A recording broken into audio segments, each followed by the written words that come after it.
Welcome, welcome, welcome. Why am I saying welcome? 3 times because we are in Unit 3 in our very exciting course, Cyber Security or Cyber Security. And this lesson is going to be on network security basics. We're just going to be taking the basics. And in the last lesson, what did we learn? We learned introduction to the internet, how it works, and the rest here. So how did you perform? By the end of the week, it was awesome.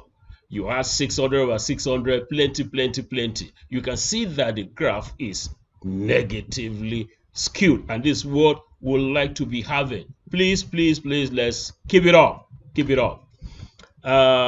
Today, this lesson 3, we're going to be covering the following. We're going to be looking at network security concepts, how we recognize network vulnerabilities, an overview of firewalls, and the rest. So in my place, there's a saying in my language that, not in my language, I'm translating it now, that if the wall is not cracked, the lizard cannot find a way to answer. You want me to render how it is in Yoruba? Yoruba, great language, great, like the others in Nigeria, of course, and elsewhere in the world. Tí ògiri ò bá lanu, alangba, yes. So if you don't have your house, you don't close your house in the night, you leave your car unlocked, your pocket is hanging loose. So if there are no vulnerabilities in the physical space, thief man or thief woman cannot have a chance to render you harm. So look at, we put a ladder, you put a ladder by the wall. That's easy vulnerability. The thief will just find a way of climbing with a ladder. Or if in your office, in your university, polytechnic, or college of education, you just leave this window open, and then the following day you begin to complain that your laptop in the office has been stolen, or the question paper has been burgled. You left it open, vulnerability. So for this lesson, we're going to be looking at all those ports, areas for entry for all the bad people, all these bad people in the physical world, and plenty in the cyber world. You know, you did this on a practical one. So let's even look at it as I speak, the life map. So as I'm speaking to you, we're going live, and you can see this is, we have 6 million. As I speak, 6 million, and it's just very early in the day, 6,426,000. And you have, by the way, I'm reaching you on a Sunday rather than Monday, because I'll be traveling far to here. Where's Japan? I'll be traveling to Japan from here, and it's 24 hours, more or less. It's going to take me like 2 days. I'm going to get there today, Sunday. I'm going to get there on Tuesday. And so not to miss rendering you this lesson, I decided to do it today. So let's look at Nigeria as I speak. If you click on Nigeria, it will tell you that in the last 30 days, look at the attack trend, malware type trends. You can see botnet, 21%. Info stealer, banking, ransomware, and the rest. So as you can see, there are plenty bad people all over. So you've got to keep our networks secure. You know, at the beginning of the course, I asked you to share with us what incidents you had encountered that showed that you were threatened, cyber threatened. So we had Abdul Karim Hawa Talatu of Niger State College of Education in Mina said quite a number of nice things here, and also said, during a postgraduate diploma program, I typed my thesis completely off. That's a switched off the computer and slept off. A day before, the following day, I switched on the computer to find small squares that replaced all my write-up. It was a hell. Madam Talatu Hawa, I can imagine a hell. And many of us, as you have in that report, will have faced the same kind of thing. You know what I try to do? Yes, I may recommend that to you. You see, there is this little device here, this little gadget. It's just an external drive, an SSD external drive, super fast. You know what the capacity is? It has 8 terabytes. This one, 8 terabytes. My computer, the one I'm using right now, has 1 terabyte of SSD, and that's expensive. So if you, most of you, I reckon, will have 500 megabytes of solid state drive. So here I have some not solid state hard disk drive. So I have this one. There are plenty. I have this one. This is a 5 terabyte. This is another 5 terabyte. And everywhere I go, you see, I have several outstations, I call them. My mission control is where I live. And then I have what I call forward operational bases. FOB1, FOB2, FOB3. Every of my FOBs, I have these things. So what do I do with it? So I back up the data. I know I can store in the cloud. But you see, these bad people, they can hijack the entire thing, like that happened to you can hijack the entire thing and you'll just be completely lost. So I normally back up. The other thing that I learned about 10 years ago is that when I have something, that I've just finished with, I want to rest, I want to do whatever, I send that file to myself. I email the file to myself. What does that mean? It means that my Yahoo or my lasso.edu.ng server or the Gmail will be holding it for me. They don't know, so they help me do that. So that anywhere, anytime, anywhere. So please, be as part of the training you are receiving here, learn this little trick. So what is cyber network security? That is the thrust of our lesson for today. What operational definition can we give to it? The definition that we have here will let us say that there are practices, there are processes, there are technologies, there are strategies that we use to protect the network from these bad people, cyber threats, unauthorized access, and data breaches. So this is our operational definition for the course. I'm asking this, I'm sorry to use that word, very stupid question. Why is network security important? Why is locking your house in the day, but why is locking your car important? I'm just joking. I know it's a very serious question, but it looks obvious. That's what I mean by it looks like a stupid question, but it's obvious. If you don't secure it, the cyber attackers, look at them, 6 million as I speak now, will be there to punch your nose, to safeguard confidential information, to protect against malware and ransomware, and to maintain trust and compliance. There are common network security threats that we learned in our lesson 1 and lesson 2. Malware, phishing was the subject of newsletter number 3. The one for this week, I'm going to work on it now, but later this evening it will be out. That's the Monday. That's the network. Newsletter number 5 will be on hacking. The denial of service, mind-in-the-middle attacks, SQL injection, insider threats. These are common network security threats. There are several others that we learned before. So what are the elements of network security? You have the virus and sandboxing, remote access, virtual private networks, intrusion prevention system. We're going to be learning this in a little while. Now, hey, what should be happening that you say, oh, hey, this is serious. My computer is under attack. I've listed seven things here. There will be more. I've listed 7 things, but there could be more. But these are the main things. Unexpected slowdowns. You just find that this computer, it's not that someone antivirus is working and eating up your system, but you find very slow. When you want to save, it takes forever to save. When you open, it takes forever to open. There are frequent crashes or freezing. Find that thing has frozen. They have to reboot. You have to restart.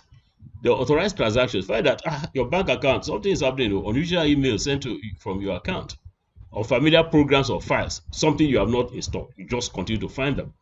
Disable antivirus or security settings. We are going to go to security settings for the practical. So you see, the thing will just disable your firewall, disable all the security settings so they can get in and enjoy themselves, steal as much as they can. Pop-ups and redirects. Excessive ads just popping up on your browser, frequently redirecting to unwanted sites. The high network usage. Hey, you just bought 10,000 naira worth of data. In no time, it's gone. Why? What is happening there? So your internet data usage spikes for no clear reason. So these are some warning signs. And then we're going to learn during the course of this course how you can make sure that they are all gone. And these are some of the technologies. Firewall. you install intrusion detection system and intrusion prevention system. I will explicate on that as we go along. Antivirus, access control, virtual private network, and the rest. So let's look at 3 types. It's a grouping now of network security controls. One is physical. You have your computer center, you have your data center, you have the server in your department. Hey, you secure the thing with locks now. You don't allow anybody to just come in there. And then biometric controls and surveillance cameras, the place.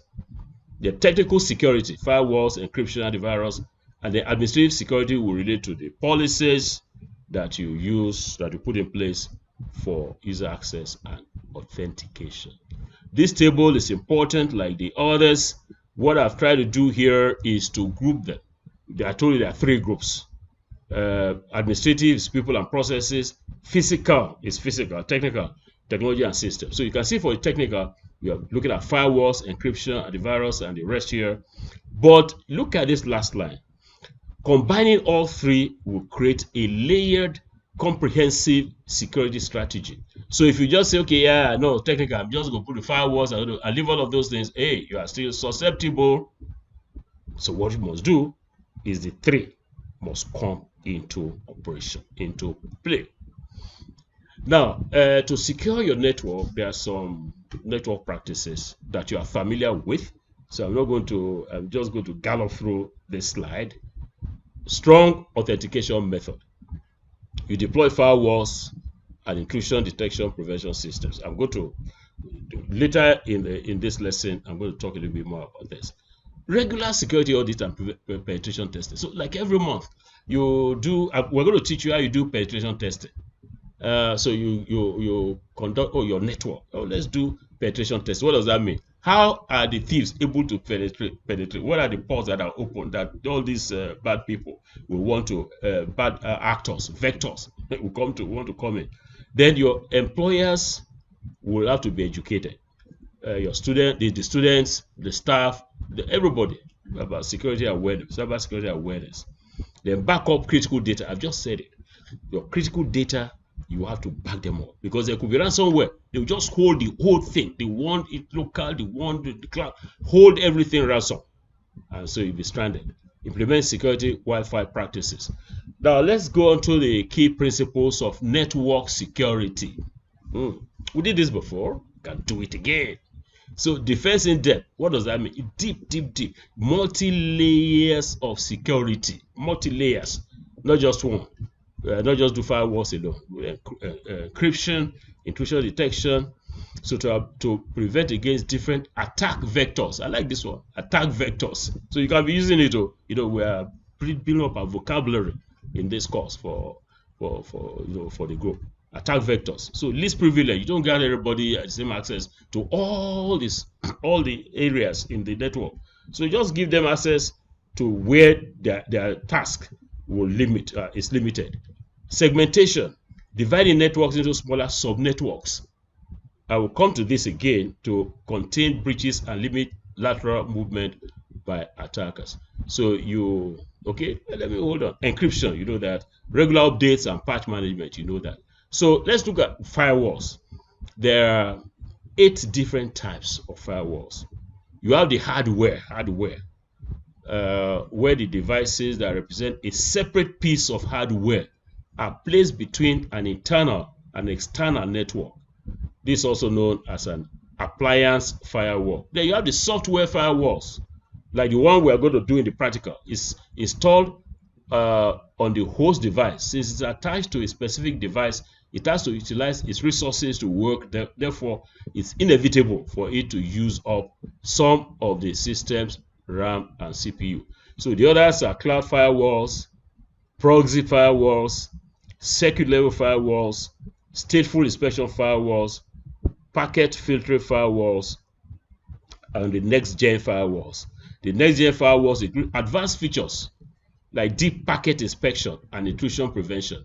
You see, you have a situation where let's take the customs at the airport.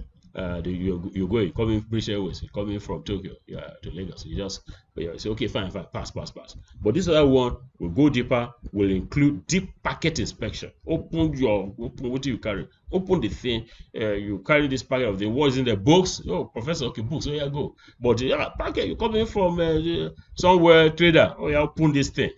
So that's the next generation firewalls equivalent in the physical world. Excuse me. Yes, I said I'm going to mention this in some greater detail. Intrusion detection and prevention systems. Let's look at the physical world. Your university, your polytechnic, or college of education, if you think that DSS no day there, you better think again. The Department of State Services, that's the secret police of Nigeria, they're everywhere. They will dress like students, they'll be like students, they can even be students. So what are they there? To record by the day suspicious activities or things that will cause the breach of the peace. They're not police, security, So they will then write every day on your provost, on the work in the university or the polytechnic, to government, to the director of SSS in the state. And your university or polytechnic can be copied. You say, look, this is what we're having as a challenge. So that's intrusion detection system. The National Intelligence Agency, they also do something. They're collaborating that way. But the prevention system, IPS, this IDS, I can ask you this, which is IDS, which was IPS. Yeah, I'm giving you some free tips now. Intrusion prevention system will go a step further by actively blocking malicious traffic in real time. So the detection system will just detect, everybody, I just go, detect you, go inside. But the prevention system will prevent, will block. So by what I have, you are a malicious agent, get out. So they're essential for detecting and mitigating attacks such as distributed denial of service and the rest of them. So let's look at seven common network security tools and techniques. We begin with firewalls. Firewalls are the first line of defense. You are going to see the practical for this on firewalls. The first line of defense in the security network. So what is either hardware based or software based, or a combination of the two. So what the firewall does by the name? They serve as barriers between trusted internal networks and untrusted external networks. So by blocking unauthorized access and preventing malicious traffic, firewalls help ensure the network remains safe. So this is what we're going to be doing in the practical. The second one is network segmentation. Hey, look, you have a house. You find out, hey, AC is not working. What is happening? Hey, the circuit has broken because there's some danger in that circuit. Look at this one here. So every house is segmented, like the same thing here. Network segmentation. Like I said, the physical world and the virtual world, they have almost identical similarity. This is the virtual is more sophisticated on account of you don't see the thing, but there are plenty bad people there. So here this thing is not working, the AC is not working. So you go and check because it's isolated, it segments it. So that's the thing. That when the country is saying, oh, they have switched off the internet. Okay, I'll be telling you more about that. It's because of the decentralized nature of the internet. So the Nigerian government can say, okay, fine, Glo, MTN, Airtel, all the ISPs switch off, and they will switch off. It's not going to affect anything. But if you have a virtual private network, you can jump that hurdle in some way. So network segmentation is a network security technique. Divide networks into segments to contain breaches and limit lateral movement of attackers. So we're looking at access control. We mentioned that before. Let's go on to number virtual private networks, VPNs. You are going to install private VPN though at some point. So how does it work? You have your own device here, which has this IP address, and then it ends up when it's riding on the VPN here, it ends up with different IP address.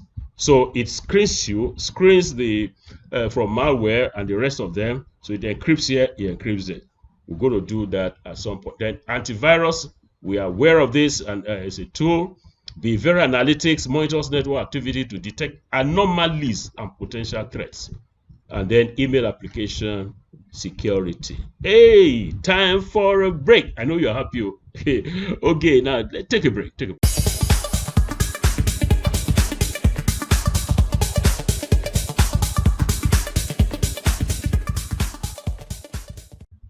Yeah, so while on break, we used to have some tidbit. What's the tidbit for today? The tidbit for today has to do with certification that you get from a training as a hacker, but not ordinary black hacker, ethical hacker, ethical.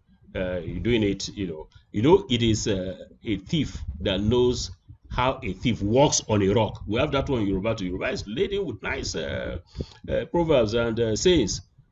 If you're a thief, you know the way they were going to pass. So you are trained to be that thief. That's ethical hacking. I'm explaining to you. Ethical hacking, you are trained to be that thief. You are trained to hack. But in your own case now, as a white hat hacker, you are using it for good purposes. Say, hey, this is the road they are going to take. Oh, yeah, let's block it. So these are certifications that we get. CEH is Certified Ethical Hacker. And the focal areas are ethical hacking, penetration testing, vulnerability assessment. You are going to do all of this as part of the practicals towards the end of this course. They have the Offensive Security Certified Professional. I may be asking you some of this during the course of Friday test. OSCE, Offensive Security Certified Expert. If I were you, I would just do a screenshot of this. So is that all? No, that's not all. Because there's a big one, Baba certificate. VIG-based certificate. C, cybersecurity. Certificate in cybersecurity. This one will earn you a job in... No, okay, don't let me blow the trumpet so much. But this is a great certificate. C, cybersecurity. Which if you earn 60% and above in the overall grand total, you are going to earn this certificate. And you can put it, your status don't change. Okay, that's the end of the break. See you on the other side. Yeah, welcome back from the break, and we'll dive straight into what? Practical number 3. And there are 2 activities. Let's look at activity 1. We're talking about firewall network security. So let's check the firewall on your device. I'm going to use my device as an example. So there are only the following steps. 4 steps. The first thing is that you hold the Windows key and type Defender. I know some others are using the Apple devices, so it's almost like the same thing, more or less. So hold the Windows key and type Defender. Click on Windows Defender Firewall. Capture the screen and paste on your answer sheet. Enter the selected data in a table on your answer sheet. Big grammar there. So let's do it practically. By the way, this is your answer sheet. Module we're doing practical 3. Your registration number, your surname, your first name, the activity 1. We are going to do a screen capture of the Windows Firewall Defender. And these are the items we're going to enter the table, just like we did for practicals 1 and 2. We do another one, status of inbound rules. Then you discuss your results. Yeah, so here is the demo. You hold down the Windows key, you can see, and then type Defender. It comes as Windows Defender Firewall. So you click on Windows Defender Firewall, and it comes with this. You can see that the private network is not connected. Guest or public is connected. What you should do is open this one too. Open it down like this, so you get the entire picture for the 2 networks, the private, the public. What is next thing? Screen capture. Screen capture. So what are you going to capture? You're going to capture from here all the way down to here. And then where you go to paste your capture is captured now. You paste it in your report form. Yeah, so you have screen captured for activity 1. Then all you need to do is to paste it here. So what are we looking for? We are looking for private networks, and we are looking at whether Windows Defender. We are looking at the status of Windows Defender. Let me make it bigger. Firewall state. This one is on. The Defender is on. And then the guest or public network Defender is on. So where's the active private network here? None. What's the active private network here? Okebukola. So that's all you are doing. So you're for activity 1, after pasting here, you then put private network. This one is on for the status of the private. Name of the private, there's nothing there. Public network, you can see it's on. Windows Defender firewall state for public networks, you can see it's on. And name of active, you put this one in full. So that is for activity. Now, activity 2 is on advanced settings. Here, look at it, advanced settings. So you click on advanced settings, and it will give you this inbound rules and outbound rules. So what do I expect you to do? We expect you to only settle for these inbound rules. What does it all mean, sir? Let's go to inbound rules and you will see what it means. Inbound rules. The inbound rules are the rules guiding this defender. That if he sees this particular program, profile, enable, allow, these ones are the ones it should allow. These ones are the ones it shouldn't allow. So you can see this. The ones that should be allowed, the ones that should not be allowed will be there coming in. Let's look at the outbound rules. Outbound rules, mostly you have the thing allowing them and they just go out. So don't come into the network and mess us up. So the inbound rules, yeah, so you can see the inbound rules. So what you want to do here is also screen capture. But you have to screen capture what you have block and allow. So you can actually, okay, fine. Let's screen capture all. Let's screen capture the entire thing. Now, what we have is not the entire thing. Let's take a segment of it. Up to, say, we can see 2 blocks there. So long as it's showing some blocks and some, yeah. What do you do? You go paste.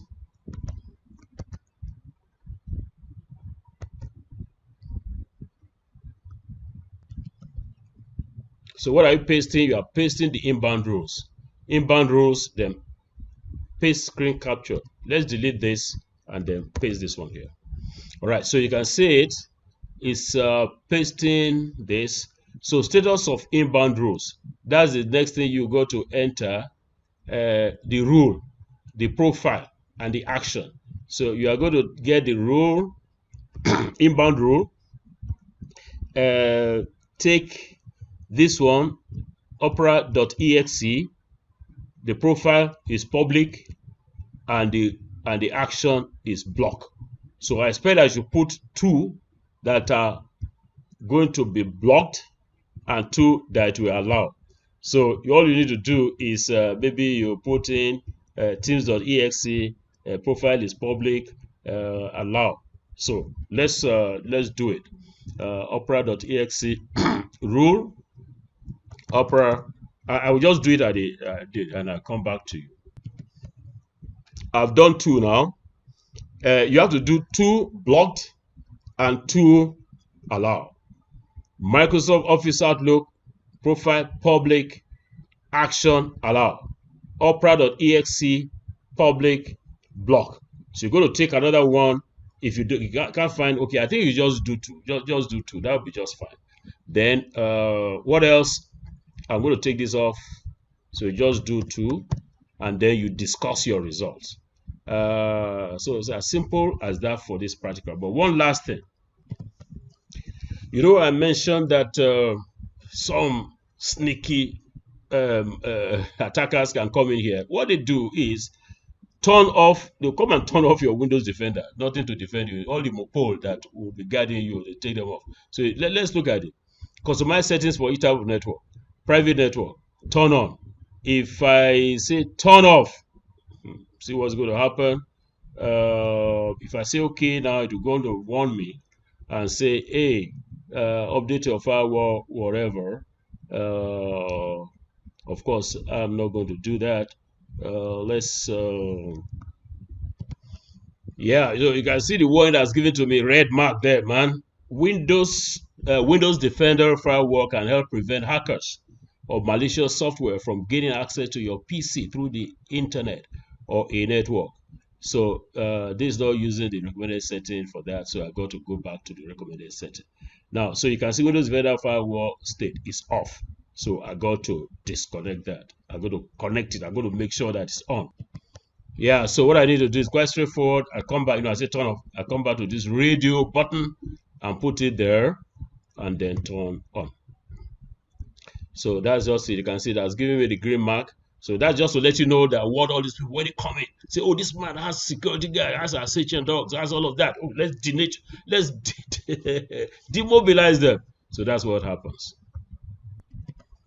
So when you are all done, please ensure you upload to the VigBay app for practical, not to discussion forum. And just ensure that you are set, you are ready, everything is all set.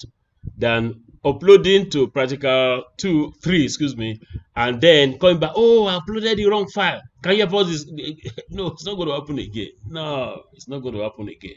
So please learn that you look before you leap, as I wrote in the alert. Read through very carefully, ensure that everything is all set, and then you upload. One more thing before we go about antivirus software and intrusion detection system. Now, we have the following types of antivirus. You're familiar with antivirus, of course. Real-time scanning. What this does is to continuously monitor system activity for threats. The other one is signature-based detection. Please note this for Friday. Signature-based detection identifies malware based on known virus signatures. These viruses, they get their signatures now, so it monitors them. Heuristic analysis. It detects new or modified malware by analyzing their behavior. And then the automatic updates ensure the software can recognize the latest threats. Now, let's do a little bit, the last statement of mine on intrusion detection system, which monitors the system I mentioned to you earlier. So there are the following types of intrusion detection system. The SSS of the place are network-based IDS intrusion detection system, network-based, measures traffic for suspicious activity, host-based HIDS. So if I say what's HIDS, you know where I'm going. Okay, fine. Monitors activity on individual devices, servers or workstations. The signature-based IDS detects known attack patterns. Anomaly-based IDS identifies deviations from normal behavior, helping detect and all that. So intrusion prevention can automatically block detected threats. So come to the end of this lesson number 3. What's lesson number 4 going to be? Oh, that one's going to be exciting. It's going to be on passwords and authentication. We're going to teach you how you can crack, not yet. No, it's going to be soon. Why passwords matter and tools for managing passwords securely. And then we'll train you, that is practical part, create and test secure passwords. Until then, well, I'm flying to Tokyo tonight. I wish you all well and get to see you soon. From Peter Okebukola, it is. Bye-bye for now. Take care.